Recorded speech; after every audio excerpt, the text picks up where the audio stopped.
Chapter 11. In which property gets into an improper state of mind. It was late in a drizzly afternoon that a traveler alighted at the door of a small country hotel in the village of N, in Kentucky.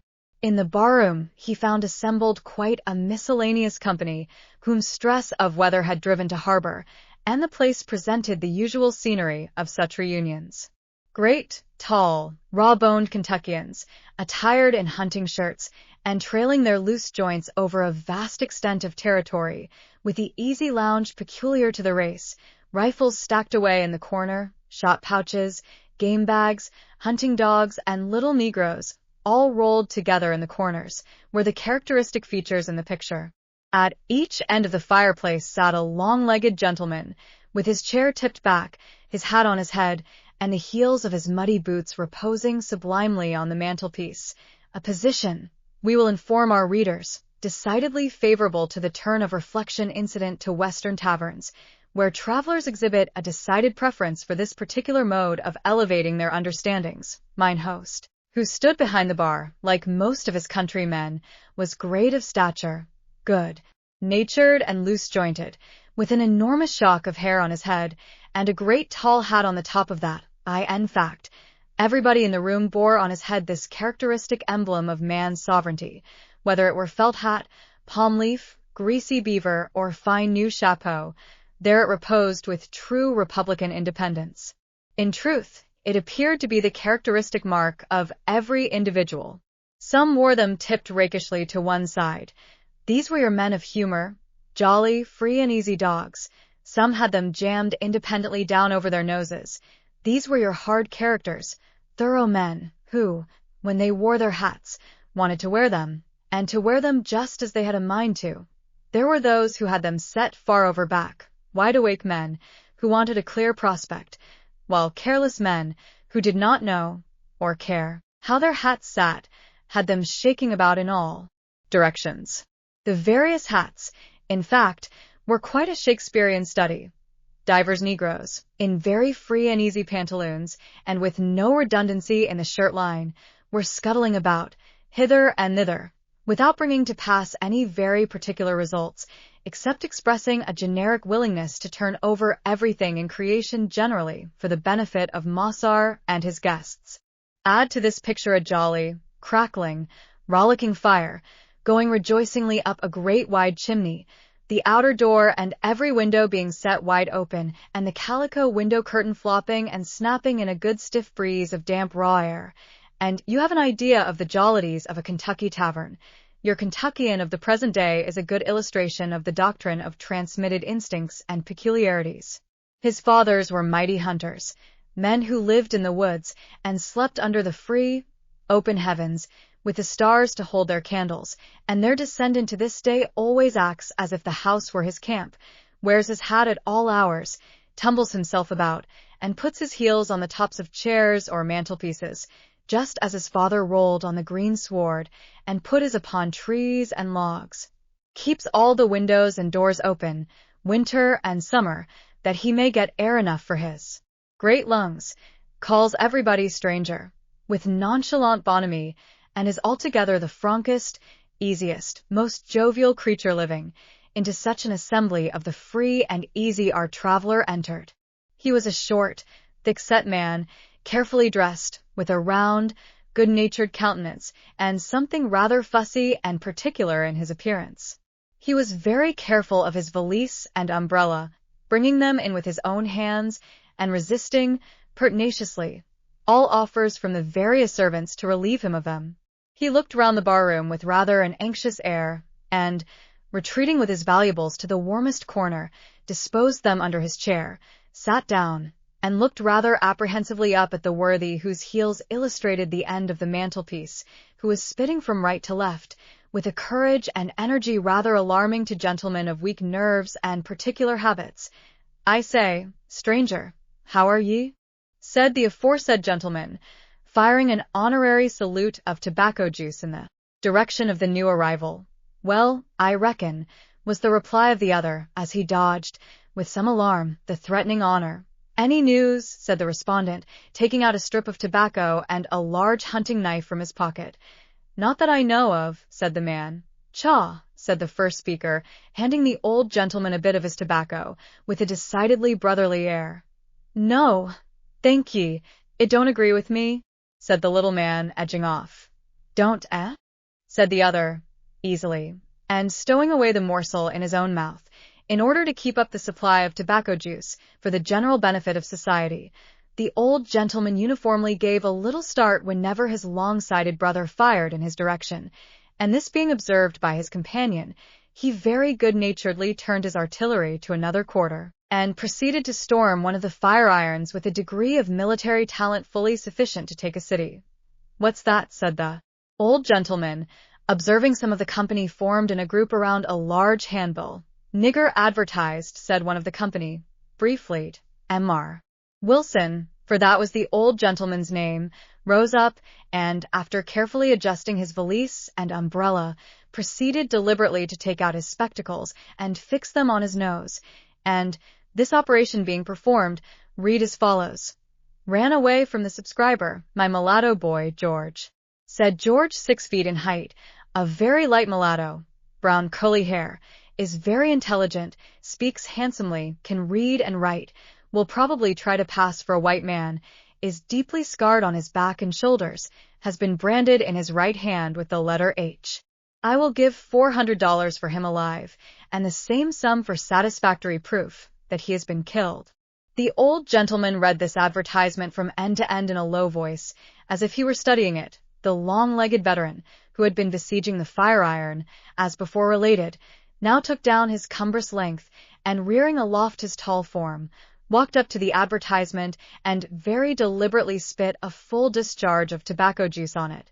There's my mind upon that, said he, briefly, and sat down again.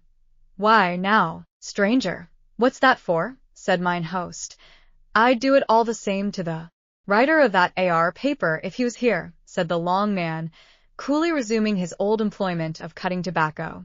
Any man that owns a boy like that and can't find any better way o' treating on him deserves to lose him. Such papers as these is a shame to Kentucky. That's my mind right out, if anybody wants to know. Well, now, that's a fact, said mine host, as he made an entry in his book. I've got a gang of boys, sir, said the long man, resuming his attack on the fire-irons, and I just tells 'em, boys, says I, run now. Dig. Put. Just when you want to. I never shall come to look after you. That's the way I keep mine. Let 'em know they're free to run any time, and it just breaks up their wanting to. More and all, I've got free papers for 'em all recorded, in case I gets keeled up any o' these times, and they know it. And I tell ye, stranger, there ain't a fellow in our parts gets more out of his niggers than I do. Why, my boys have been to Cincinnati, with $500 worth of colts, and brought me back the money. All straight, time and again. It stands to reason they should. Treat 'em like dogs, and you'll have dogs' works and dogs' actions. Treat 'em like men, and you'll have men's works. And the honest drover, in his warmth, endorsed this moral sentiment by firing a perfect-footed joy at the fireplace. I think you're altogether right, friend, said Mr. Wilson, and this boy described here is a fine fellow, no mistake about that. He worked for me some half-dozen years in my bagging factory, and he was my best hand, sir. He is an ingenious fellow, too. He invented a machine for the cleaning of hemp, a really valuable affair. It's gone into use in several factories. His master holds the patent of it. I'll warrant ye, said the drover. Holds it and makes money out of it, and then turns round and brands the boy in his right hand. If I had a fair chance, I'd mark him, I reckon, so that he'd carry it one while. These here knowin' boys is allers a gravitatin' and sarcy, said a coarse-looking fellow from the other side of the room. That's why they gets cut up and marked so. If they behaved themselves, they wouldn't. That is to say, the Lord made 'em men, and it's a hard squeeze gettin' 'em down into beasts, said the drover, dryly. Bright niggers isn't no kind of vantage to their masters, continued the other, well entrenched, in a coarse, unconscious obtuseness, from the contempt of his opponent. What's the use o' talents and them things, if you can't get the use on 'em yourself? Why, all the use they make on tea is to get round you. I've had one or two of these fellers, and I just sold 'em down river. I knew I'd got to lose them, first or last, if I didn't. Better send orders up to the Lord to make you a set and leave out their souls entirely, said the drover. Here the conversation was interrupted by the approach of a small one-horse buggy to the inn.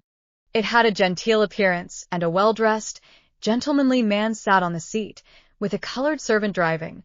The whole party examined the newcomer with the interest with which a set of loafers in a rainy day usually examine every newcomer. He was very tall, with a dark, Spanish complexion, fine, expressive black eyes, and close curling hair, also of a glossy blackness.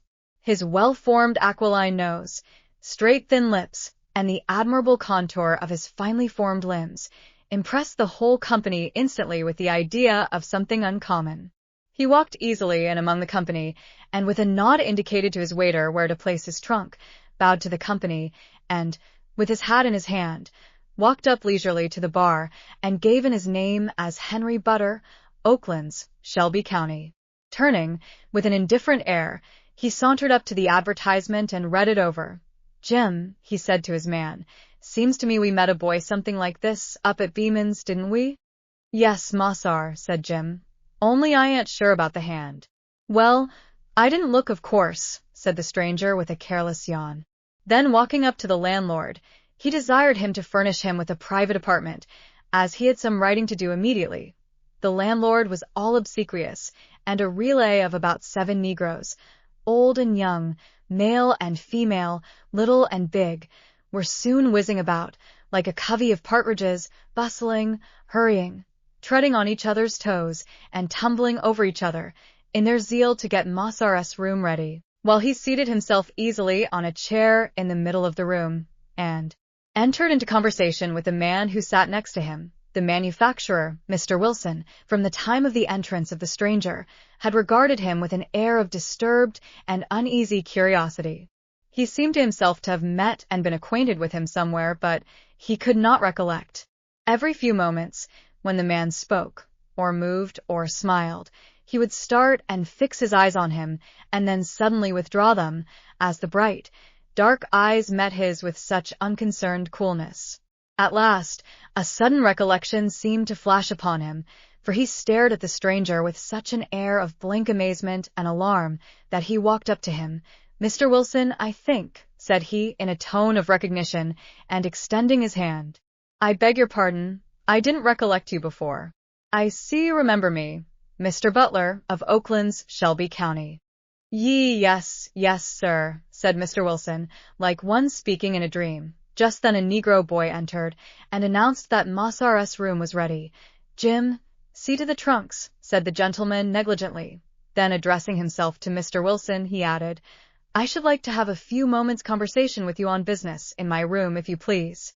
Mr. Wilson followed him, as one who walks in his sleep, and they proceeded to a large upper chamber, where a new-made fire was crackling, and various servants flying about, putting finishing touches to the arrangements. When all was done, and the servants departed, the young man deliberately locked the door, and putting the key in his pocket, faced about, and folding his arms on his bosom, looked Mr. Wilson full in the face. "George," said Mr. Wilson. "Yes, George," said the young man. "I couldn't have thought it. I am pretty well disguised, I fancy," said the young man, with a smile. "A little walnut bark has made my yellow skin a genteel brown, and I've dyed my hair black, so you see I don't answer to the advertisement at all." "Oh, George, but this is a dangerous game you are playing. I could not have advised you to it." "I can do it on my own responsibility," said George, with the same proud smile. We remark, en passant, that George was, by his father's side, of white descent. His mother was one of those unfortunates of her race, marked out by personal beauty to be the slave of the passions of her possessor, and the mother of children who may never know a father. From one of the proudest families in Kentucky, he had inherited a set of fine European features and a high, indomitable spirit. From his mother, he had received only a slight mulatto tinge, amply compensated by its accompanying rich, dark eye. A slight change in the tint of the skin and the color of his hair had metamorphosed him into the Spanish-looking fellow he then appeared, and as gracefulness of movement and gentlemanly manners had always been perfectly natural to him, He found no difficulty in playing the bold part he had adopted, that of a gentleman traveling with his domestic, Mr. Wilson. A good-natured but extremely fidgety and cautious old gentleman ambled up and down the room, appearing, as John Bunyan hath it, much tumbled up and down in his mind, and divided between his wish to help George and a certain confused notion of maintaining law and order. So, as he shambled about, he delivered himself as follows. "Well, George, I suppose you're running away, leaving your lawful master, George. I don't wonder at it. At the same time, I'm sorry, George. Yes, decidedly, I think I must say that, George. It's my duty to tell you so." "Why are you sorry, sir?" said George calmly. "Why, to see you, as it were, setting yourself in opposition to the laws of your country." "My country," said George, with a strong and bitter emphasis. "What country have I but the grave? And I wish to God that I was laid there." "Why, George, no, no, it won't do. This way of talking is wicked, unscriptural. George, you've got a hard master. In fact, he is, well, he conducts himself reprehensibly. I can't pretend to defend him. But you know how the angel commanded Hagar to return to her mistress and submit herself under the hand wink with a frown one, and the apostle sent back one Zymus to his master. 1 Gen 16. The angel bade the pregnant Hagar return to her mistress Sarai, even though Sarai had dealt harshly with her. 2 Phil 1:10. One Zymus went back to his master to become no longer a servant, but a brother beloved. "Don't quote Bible at me that way, Mr. Wilson," said George, with a flashing eye. "Don't. For my wife is a Christian, and I mean to be, if ever I get to where I can. But to quote Bible to a fellow in my circumstances is enough to make him give it up altogether. I appeal to God Almighty. I'm willing to go with the case to him, and ask him if I do wrong to seek my freedom." "These feelings are quite natural, George," said the good-natured man, blowing his nose. "Yes, they're natural, but it is my duty not to encourage them in you. Yes, my boy, I'm sorry for you now. It's a bad case, very bad, but the apostle says, 'Let everyone abide in the condition in which he is called.' We must all submit to the indications of Providence, George. Don't you see?" George stood with his head drawn back, his arms folded tightly over his broad breast, and a bitter smile curling his lips. "I wonder, Mr. Wilson, if the Indians should come and take you a prisoner away from your wife and children, and want to keep you all your life hoeing corn for them, if you'd think it your duty to abide in the condition in which you are called. I rather think that you'd think the first stray horse you could find an indication of Providence, shouldn't you?" The little old gentleman stared with both eyes at this illustration of the case, but, though not much of a reasoner, he had the sense in which some logicians on this particular subject do not excel, that of saying nothing where nothing could be said. So, as he stood carefully stroking his umbrella and folding and patting down all the creases in it, he proceeded on with his exhortations in a general way. "You see, George, you know, now, I always have stood your friend, and whatever I've said for your good. Now, here, it seems to me, you're running an awful risk. You can't hope to carry it out. If you're taken, it will be worse with you than ever. They'll only abuse you, and half kill you, and sell you down the river." "Mr. Wilson, I know all this," said George. "I do run a risk," but he threw open his overcoat and showed 2 pistols and a bowie knife. "There," he said, "I'm ready for him. Down south I never will go. No. If it comes to that, I can earn myself at least 6 feet of free soil, the first and last I shall ever own in Kentucky. Why, George, this state of mind is awful. It's getting really desperate, George. I'm concerned. Going to break the laws of your country." "My country again. Mr. Wilson, you have a country, but what country have I, or anyone like me, born of slave mothers? What laws are there for us? We don't make them. We don't consent to them. We have nothing to do with them. All they do for us is to crush us and keep us down. Haven't I heard your 4th of July speeches? Don't you tell us all, once a year, that governments derive their just power from the consent of the governed? Can't a fellow think that hears such things? Can't he put this and that together, and see what it comes to?" Mr. Wilson's mind was one of those that may not unaptly be represented by a bale of cotton, downy, soft, benevolently fuzzy and confused.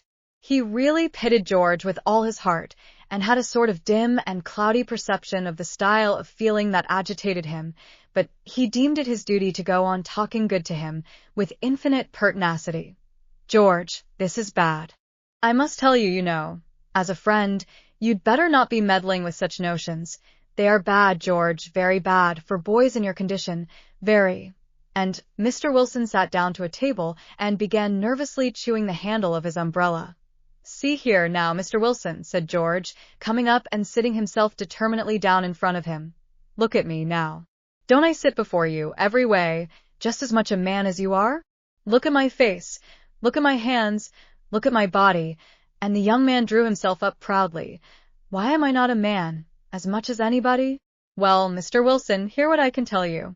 I had a father, one of your Kentucky gentlemen, who didn't think enough of me to keep me from being sold with his dogs and horses to satisfy the estate. When he died, I saw my mother put up at sheriff's sale, with her 7 children. They were sold before her eyes, one by one, all to different masters, and I was the youngest. She came and kneeled down before old Mossar, and begged him to buy her with me, that she might have at least one child with her, and he kicked her away with his heavy boot. I saw him do it, and the last that I heard was her moans and screams, when I was tied to his horse's neck, to be carried off to his place. Well, then, my master traded with one of the men, and bought my oldest sister. She was a pious, good girl, a member of the Baptist church, and as handsome as my poor mother had been. She was well brought up, and had good manners. At first, I was glad she was bought, for I had one friend near me. I was soon sorry for it. Sir, I have stood at the door and heard her whipped, when it seemed as if every blow cut into my naked heart, and I couldn't do anything to help her, and she was whipped, sir, for wanting to live a decent Christian life, such as your laws give no slave girl a right to live, and at last I saw her chained with a trader's gang, to be sent to market in Orleans, sent there for nothing else but that, and that's the last I know of her. Well, I grew up, long years and years. No father, no mother, no sister, not a living soul that cared for me more than a dog. Nothing but whipping, scolding, starving. Why, sir, I've been so hungry that I've been glad to take the bones they threw to their dogs. And yet, when I was a little fellow and laid awake whole nights and cried, it wasn't the hunger, it wasn't the whipping I cried for. No, sir, it was for my mother and my sisters. It was because I hadn't a friend to love me on earth. I never knew what peace or comfort was. I never had a kind word spoken to me till I came to work in your factory. Mr. Wilson, you treated me well. You encouraged me to do well, and to learn to read and write, and to try to make something of myself. And God knows how grateful I am for it. Then, sir, I found my wife. You've seen her. You know how beautiful she is. When I found she loved me, when I married her, I scarcely could believe I was alive. I was so happy, and, sir, she is as good as she is beautiful. But now what? Why, now comes my master, takes me right away from my work and my friends and all I like, and grinds me down into the very dirt. And why? Because he says I forgot who I was. He says, to teach me that I am only a nigger.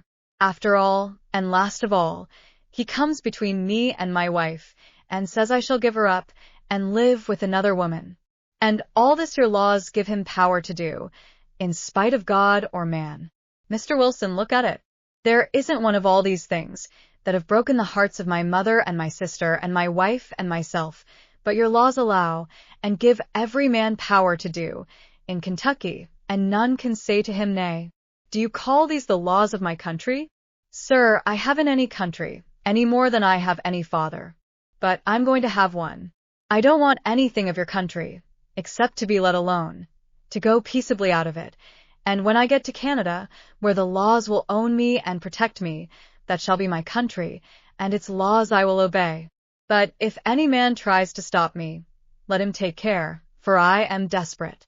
I'll fight for my liberty to the last breath I breathe. You say your fathers did it. If it was right for them, it is right for me. This speech, delivered partly while sitting at the table, and partly walking up and down the room, delivered with tears and flashing eyes and despairing gestures, was altogether too much for the good-natured old body to whom it was addressed, who had pulled out a great yellow silk pocket-handkerchief and was mopping up his face with great energy. "Blast 'em all!" he suddenly broke out. "Haven't I always said so? The infernal old cusses! I hope I ain't swearing, now. Well, Go ahead, George, go ahead, but be careful, my boy. Don't shoot anybody, George, unless, well, you'd better not shoot, I reckon. At least, I wouldn't hit anybody, you know. Where's your wife, George?" he added as he nervously rose and began walking the room. "Gone, sir, gone, with her child in her arms, the Lord only knows where. Gone after the North Star, and when we ever meet, or whether we meet at all in this world, no creature can tell." Is it possible? Astonishing! From such a kind family. Kind families get in debt, and the laws of our country allow them to sell the child out of its mother's bosom to pay its master's debts, said George bitterly. "Well, well," said the honest old man, fumbling in his pocket. "I suppose, perhaps, I ain't following my judgment. Hang it, I won't follow my judgment," he added suddenly. "So here, George," and, taking out a roll of bills from his pocketbook, he offered them to George. "No, my kind, good sir," said George. "You've done a great deal for me, and this might get you into trouble. I have money enough, I hope, to take me as far as I need it."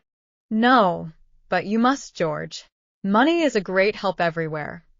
Can't have too much if you get it honestly. Take it, do take it now. Do, my boy." "On condition, sir, that I may repay it at some future time, I will," said George, taking up the money. "And now, George, how long are you going to travel in this way?" "Not long or far, I hope. It's well carried on, but too bold." "And this black fellow, who is he?" "A true fellow who went to Canada more than a year ago. He heard, after he got there, that his master was so angry at him for going off that he had whipped his poor old mother, and he has come all the way back to comfort her and get a chance to get her away." "Has he got her?" "Not yet. He has been hanging about the place, and found no chance yet. Meanwhile, he is going with me as far as Ohio, to put me among friends that helped him, and then he will come back after her." "Dangerous, very dangerous," said the old man. George drew himself up and smiled disdainfully. The old gentleman eyed him from head to foot with a sort of innocent wonder. "George, something has brought you out wonderfully. You hold up your head and speak and move like another man," said Mr. Wilson. "Because I'm a freeman," said George proudly. "Yes, sir. I've said Mossar for the last time to any man. I'm free. Take care. You are not sure. You may be taken. All men are free and equal in the grave, if it comes to that, Mr. Wilson," said George. "I'm perfectly dumbfounded with your boldness," said Mr. Wilson, "to come right here to the nearest tavern. Mr. Wilson, it is so bold, and this tavern is so near, that they will never think of it. They will look for me on ahead, and you yourself wouldn't know me. Jim's master don't live in this county. He isn't known in these parts. Besides, he is given up. Nobody is looking after him, and nobody will take me up from the advertisement, I think. But the mark in your hand?"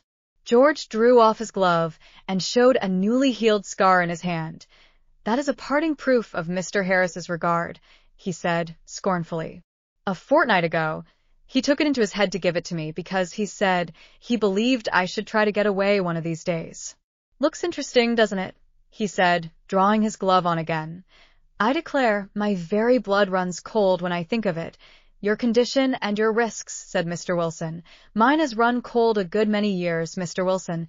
At present, it's about up to the boiling point," said George.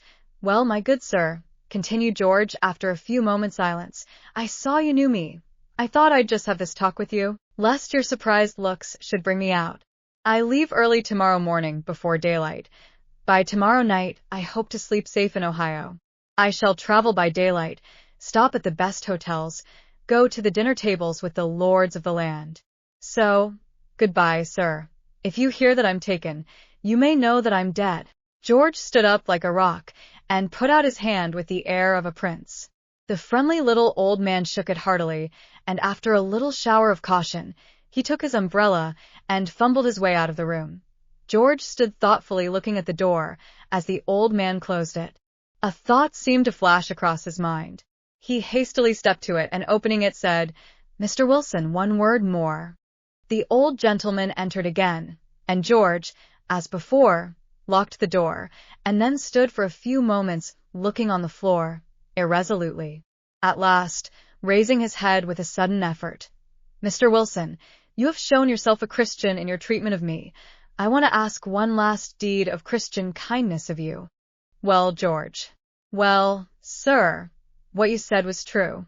I am running a dreadful risk. There isn't on earth a living soul to care if I die," he added, drawing his breath hard, and speaking with a great effort. "I shall be kicked out and buried like a dog, and nobody'll think of it a day after. Only my poor wife. Poor soul. She'll mourn and grieve, and if you'd only contrive, Mr. Wilson, to send this little pin to her. She gave it to me for a Christmas present, poor child. Give it to her, and tell her I loved her to the last. Will you? Will you?" he added earnestly. "Yes, certainly, poor fellow," said the old gentleman, taking the pin, with watery eyes and a melancholy quiver in his voice. "Tell her one thing," said George. "It's my last wish, if she can get to Canada, to go there. No matter how kind her mistress is, no matter how much she loves her home. Beg her not to go back, for slavery always ends in misery. Tell her to bring up our boy a free man, and then he won't suffer, as I have. Tell her this, Mr. Wilson, will you?" "Yes, George, I'll tell her, but I trust you won't die. Take heart. You're a brave fellow. Trust in the Lord, George. I wish in my heart you were safe through, though. That's what I do." "Is there a God to trust in?" said George, in such a tone of bitter despair as arrested the old gentleman's words. "Oh, I've seen things all my life that have made me feel that there can't be a God. You Christians don't know how these things look to us. There's a God for you, but is there any for us?" "Oh, now, don't, my boy," said the old man, almost sobbing as he spoke. "Don't feel so.